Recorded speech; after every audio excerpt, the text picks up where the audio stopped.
Hi, good afternoon. It's me, the fearless leader, Alviana Brewster, owner here of Black Nurse Entrepreneurs, the premier networking organization for Black nurses. Interested in launching, building, and growing their entrepreneurial endeavors. Y'all like my little song at the beginning?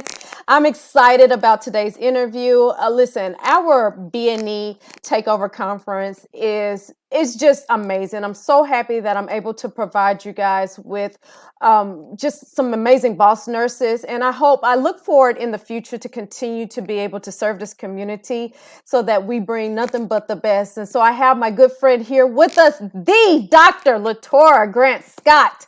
She is our favorite yoga instructor. She is also one of our favorite health and wellness people and just really a generally good person. And so I want to bring her on here because she has a very special topic that she will be speaking about at our conference. So let me go grab her really quickly and then we will get this show rolling, okay? There she is right there. Hi, doctor. How are you today? I am well. Hi, Alviana. The goat got me on the show. Yeah. The goat got you on the show. So here's the thing, as I always do, I say, I introduce you, but you can introduce yourself better than I can. So tell us a little bit about what you do. So I'm Dr. Latora Grant Scott. As Alviana has told you, I am a cardiovascular nurse by clinical training. I've been a nurse 28 years.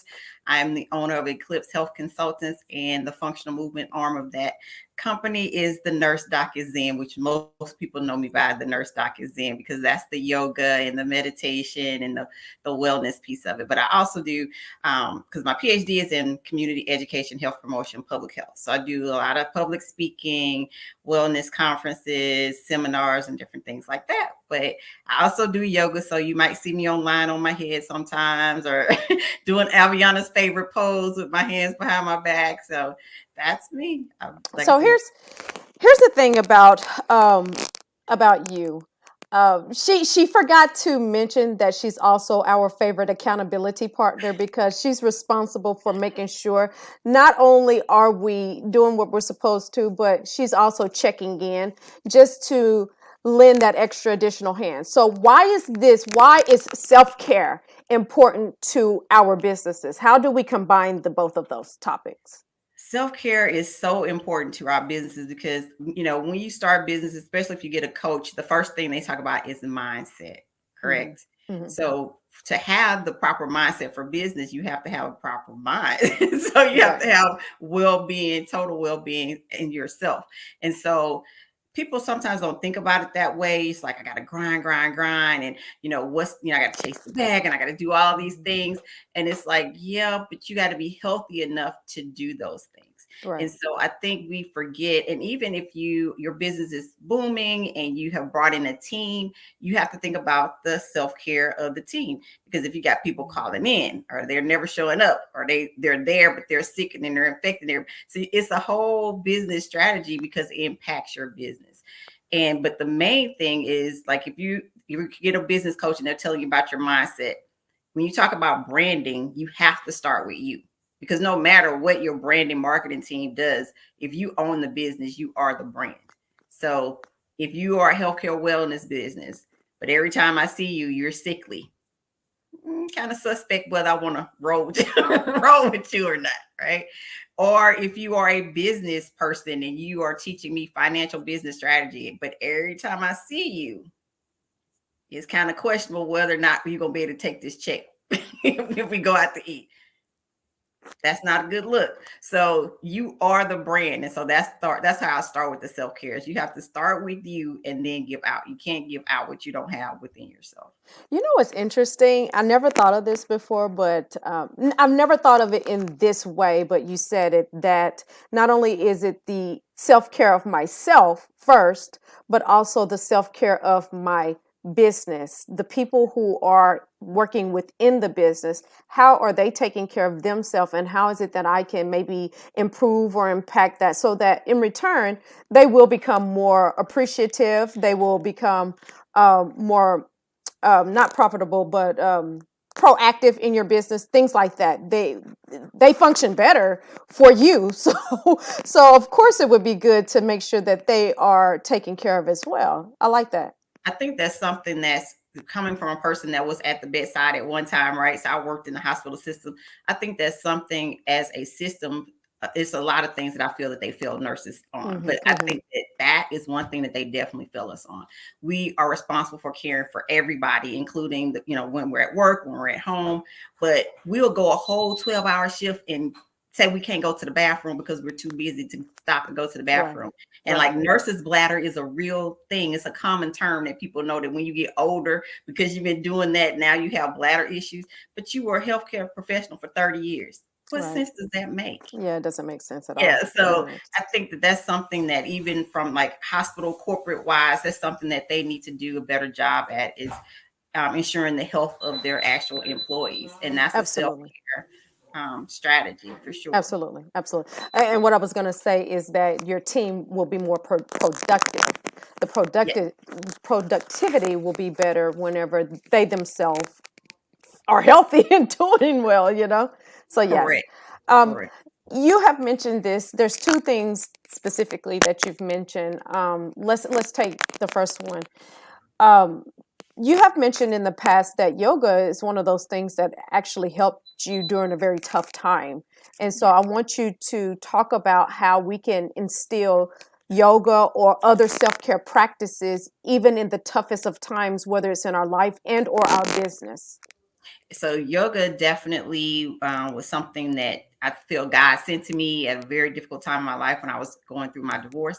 And people always find that strange because I'll say those statements together that I feel God sent yoga to me. And the reason I say that, I usually get the conversation going, is because what people think yoga is not. So people think yoga is when they see me standing on my head, right? That's a part of yoga. That's the ashanas. That's the movement. But yoga encompasses meditation, and it encompasses being good to people, being good to yourself. And I actually got into yoga, started with meditation. And the meditation that I was practicing is centering prayer, which is a Christian-based form of meditation. And the whole premise of centering prayer is that you find God in the silence. And so a lot of times we're praying and we got things going on in our mind, it's going on, and we're praying. It's like, God is not answering. God is not answering. And when centering prayer, we learned that he probably is. You just haven't been quiet long enough to hear him. You got to be quiet. You got to be quiet and listen for the answer. And so through practicing that for almost 2 years, then I got led to a yoga instructor that looked like me, because I really was seeing all these little skinny white girls, no offense, but that's what I was seeing. But it led to an instructor that looked like me, and same faith-based and everything. And I started from there. And so after 2 years of going to her classes and sitting in the back, one day she said, no, you got to come to the front because you've been going long enough. Why are you hiding? And then after that, she was like, you should start. She said, why don't you teach? And then I was going to a yoga studio for my own personal practice. And I overheard the instructor one day, the owner actually saying that she was bringing in a class of yoga instructors, but she hated teaching anatomy and physiology. She was like, I mean, if I could just get somebody to teach anatomy and physiology, my life would be easy. She's like, I got the other part. And so I didn't say anything. I walked by her. I was myself getting ready to go. And then she said it again before I was getting ready to go. And God was like, why are you finna let this woman struggle when you know that you can teach this class? So I turned around. I was like, look, I'm a yoga instructor, but I don't teach anywhere. I don't have a studio. I just do this for my own personal gain. I said, but at that point, I had been a nurse 25 years. I can do anatomy for you if you want me. Right. So I've been teaching anatomy at her studio for yoga teachers for going on 3 years now. So every time she has a class, I'm the instructor, so I get to teach them. So sometimes you just gotta listen when God tells you to do something. I like that because it's us practicing nursing in a different format too.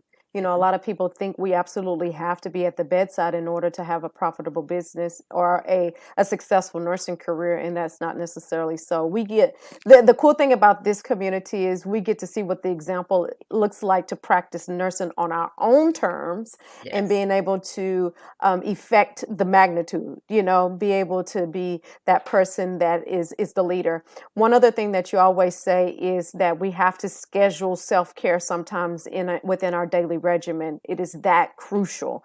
And I find myself struggling because my schedule is not as good as it once was.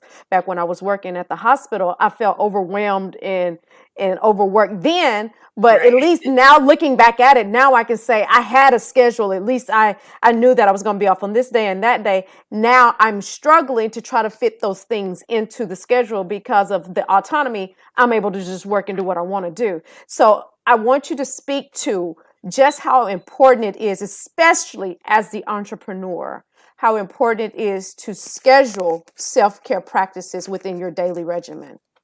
I think it's so important, especially as an entrepreneur. Like you said, if you're working a 9 to 5, which I still work a 9 to 5 as well, you kind of have a schedule, even though it may go awry some days, but you have a general schedule of your time. When you are a business owner and entrepreneur, you wake up in the morning, you may have had a plan for the day, but depending on what needs to be taken care of, it just kind of can go us to the side really quickly. I think it's very important for us to schedule self-care, and not sometimes every single day. Yeah. But it goes back to when you're going through, again, I go back to when you're going through your business coach and they tell you to set the mindset of, I'm responsible for this.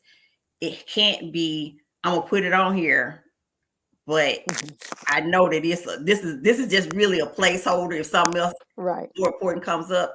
No, you can't look at it. You can't look at it like that. I always tell my clients, you schedule your self-care like you're scheduling an appointment with Elon Musk, and he's going to give you $2 billion. Right. If you show up, that's all you got to do is show up, and he's going to give you that money. Who's going to miss that appointment? I don't care who called you, whatever is going on, unless your house is literally on fire and you can't log in to do whatever. You're going to make that appointment. And so you have to have that same mindset when you're scheduling self-care for yourself. And a lot of times people think, well, I don't have 30 whole minutes to just do something at the beginning of the day. Who says you got to do it all at one time? You got 10 minutes, you got 5. Mm-hmm. You know, you don't have to do 30 all at once. You don't have to do an hour all at once. You know, I try to get an hour of yoga in every day, but sometimes that don't happen. And then sometimes it does happen, but it happens in increments. Right. So you have to think strategically, just like you think strategically with all of your other stuff. I'm in the car, I'm driving, and you can do you can do fire breaths in the car. Mm-hmm. You know, and that's working your abdomens, and it helps you also stay focused and awake because you're concentrating on getting those abdomens to contract as you're doing your fire breath. You can do those while you're driving. Yeah. So this is what I love about you. I like Latora's approach with health and wellness because she is super she's just so sweet and caring. Because, you know, I'll beat up on myself in a heartbeat. I'm like, oh, Lord, I know I ate too much this weekend or whatever. And she's just super kind. And so she's kind, but she's also tough enough to keep us accountable. And so you have the mix of both. That accountability, but also giving you tough love. I still love, honor, and respect you. And it's okay. We'll start tomorrow and we'll get back on track. But also, hey, what did you do today? Hey, let me see your numbers. Let me do this. So don't spread that tomorrow out to next week. That's right. She has a good sense of accountability, but also just love and appreciation for us. So I'm super excited that you're there, not only to be a part of the panel, but we were strategic behind the scenes in creating a self-care lounge at the event. We have got to learn how to take care of ourselves. So we want our attendees to experience not only the value and the networking piece, but also the relaxation piece, giving ourselves proper time to take, get off our legs a little bit and enjoy. So we have a special self-care lounge that'll be available to all of our VIP attendees. So we're super excited that we can have that. So thank you, Dr. Latora. I appreciate you. Thank you for agreeing to be one of our speakers and come in, and always just being super supportive, not only of me, but also of the brand B&E and what we stand for as far as the mission, vision, and values. So I truly, truly honor and appreciate and respect what you've done for this community. So I love it. I love the space, and I love the space that you have created for us to pour into each other. So thank you. Thank you. So what I want to say is a couple of things. today, well, actually tomorrow is the last day to book your hotel. There were a few people that had some issues with the link earlier today. We've gone back to the hotel to make sure that that was all ironed out. But we also have on our website, you can call the number to the registration desk and just tell them that you are registering for the Black Nurse Entrepreneurs Conference, because we want to make sure that everyone who is attending gets our special discount. Okay, so make sure get your hotel space. That deadline is tomorrow. And then on July 8th is the deadline for the tickets themselves for the in-person extravaganza, right, Dr. Latora? But lastly, if you are unable to attend, I totally understand. This is why we are now offering a VIP virtual option. So we have a virtual option available to those who are not able to attend, still going to be able to get some amazing value. And I will also personally send you a gift. Okay, so that is our time. Thank you again, sister. I really appreciate you, and I look forward to seeing you in a couple of weeks. Okay. Look forward to seeing you too. Thank you so much. All right. Bye, guys.